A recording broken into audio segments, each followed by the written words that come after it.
Hello viewers, Radhe Radhe. I hope आप सब बहुत खुश हैं, स्वस्थ हैं और आपके लव्ड वन, आपके चाहने वाले भी बहुत खुश हैं, स्वस्थ हैं और आप अपनी अपनी लाइफ में आगे बढ़ रहे हैं और बहुत अच्छा कर रहे हैं।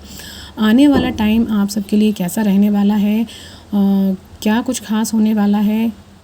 या जैसा चल रहा है सब कुछ वैसा ही चलेगा, ये सब हम आज की इस रीडिंग में जानने की कोशिश करेंगे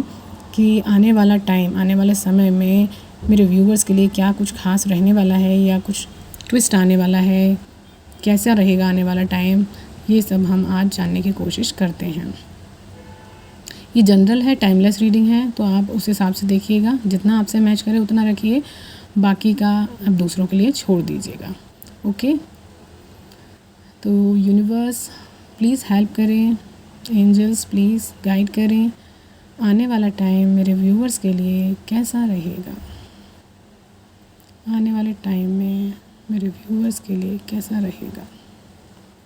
फर्स्ट कार्ड आया है 2 ऑफ वॉन्ड का, देन 9 ऑफ वॉन्ड्स एंड उसके बाद है क्वीन ऑफ पेंटिकल, देन है किंग ऑफ सॉर्ड्स का।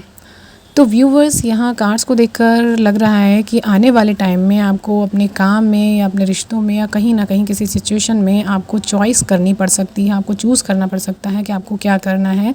और या फिर आपको बैलेंस बिठाना पड़ सकता है चीज़ों के बीच में, क्योंकि 2 ऑफ वॉन्ड यहाँ पे बैलेंस और चॉइस को दिखाता है। हो सकता है आपको जॉब के 2 ऑफ़र मिले जिसमें आपको चूज़ करना पड़े कि आपको क्या करना है, या आप ऑलरेडी जॉब करते हैं तो आप उसके साथ कुछ नया स्टार्टअप करना चाह रहे हैं, बिजनेस करना चाह रहे हैं, तो उसके लिए आपको सोचना पड़ेगा कि आपको क्या करना है, कैसे करना है। या फिर हो सकता है कि आप बिज़नेस करते हैं और अपने बिज़नेस को ग्रो करना चाहते हैं और आप आगे बढ़ना चाहते हैं, उसे काम को बढ़ाना चाहते हैं, ग्रो करना चाहते हैं, तो उस चीज़ को लेकर के आप कैसे करेंगे, क्या करेंगे, कैसे आगे बढ़ना है, वो चीज़ें हो सकती हैं कि काम के साथ आप पुराने काम के साथ आप नए काम को कैसे बैलेंस करेंगे, कैसे चॉइस करनी है या क्या शुरू करना है, क्या काम करना चाहिए और कैसे सब चीज़ों में सामंजस्य और बैलेंस बिठाना है। इस तरह के एनर्जी यहाँ पर दिख रही है। आपको हो सकता है ये चॉइस मिल सकती है, लेकिन इसके साथ साथ आपके माइंड में कुछ ना कुछ रेजिस्टेंस भी डेवलप होगा, रेजिस्टेंट भी दिखाई दे रहा है थॉट्स में, क्योंकि यहाँ पर 9 ऑफ वॉन्ड है जो दिखाता है कि आपके साथ पास्ट के कुछ एक्सपीरियंसेस ऐसे रहे हों जिनके आधार पर आप ये सोचें कि आपको बढ़ना है, आगे करना चाहिए या नहीं करना चाहिए, बैलेंस कर पाएंगे, ग्रो कर पाएंगे, ठीक से चीज़ें बैलेंस होंगी या नहीं होंगी, उस तरह की कुछ चीज़ें आपके माइंड में आ सकती हैं। लेकिन जैसे जैसे आप आगे बढ़ेंगे, आफ्टर सम टाइम, जैसे टाइम बीतेगा और आप इसके ऊपर सोच विचार करते दिख रहे हैं, जैसा करते रहेंगे, तो आपको क्लियरिटी मिलने लगेगी चीज़ों में। जब आप प्रैक्टिकली थोड़ा सोचेंगे कि आपको अपनी फैमिली के बारे में, अपने काम के बारे में, जब आप उसको ग्रो करने के लिए सोचेंगे, फैमिली को स्टेबिलिटी बारे में और सपोर्ट करने के लिए सोचेंगे, तब आपको समझ आएगा कि भाई आपको काम करना पड़ेगा, ग्रो करना पड़ेगा, मेहनत करनी पड़ेगी, हार्डवर्क करना पड़ेगा, कैसे भी करके अपने आप को ग्रो कराना पड़ेगा, क्योंकि आप अपनी फैमिली को सपोर्ट करना चाहते हैं और उनको स्टेबिलिटी लाना चाहते हैं अपनी फैमिली में, तो आपको करना पड़ेगा। और किसी हो सकता है कोई मैच्योर पर्सन आपको आएगा यहाँ पर आपको सपोर्ट कर सकता है, आपके विज़न में क्लियरिटी आएगी, आपको काफ़ी क्लियरिटी मिलेगी, आपके थॉट्स में ट्रांसफॉर्मेशन आएगा, है ना। जो भी कन्फ्यूज़न है, जो भी प्रॉब्लम है, वो जो भी आपको समझ नहीं आ रहा है, वो चीज़ें ना आफ्टर सम टाइम क्लियर होने लगेंगी आपको, तो काफ़ी क्लियरिटी आपको मिलने लगेगी धीरे धीरे आगे बढ़ने पर।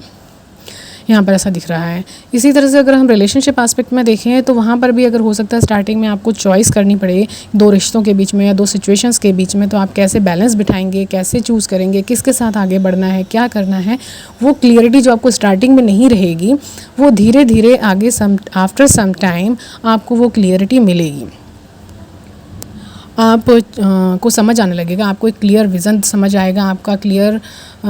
टी आएगी, और आपको एट द एंड टाइम तक आते आते ना, आफ्टर सम टाइम आपको चीज़ें समझ आने लगेंगी कि हाँ मुझे ये करना है, इस तरह से करना है, ऐसे आगे बढ़ना है,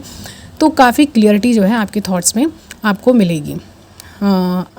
आफ्टर सम टाइम चीज़ें क्लियर हो जाएंगी आपको, है ना। एक तरह का रोड मैप आपको मिलने लगेगा, क्लियरिटी मिलेगी, सपोर्ट भी मिलेगा, तो आपको चीज़ें बहुत ज़्यादा क्लियर हो जाएंगी। तो ये थी आज की रीडिंग, और हो सकता है आपको अगर ये पसंद आई है तो प्लीज़ इसे लाइक कीजिए, शेयर कीजिए, सब्सक्राइब कीजिए, और अगर आपके साथ मैच करती है तो प्लीज़ कमेंट करके ज़रूर बताएं मुझे। नेक्स्ट रीडिंग में आपसे फिर मिलूँगी। तब तक के लिए stay positive, be happy and bye bye.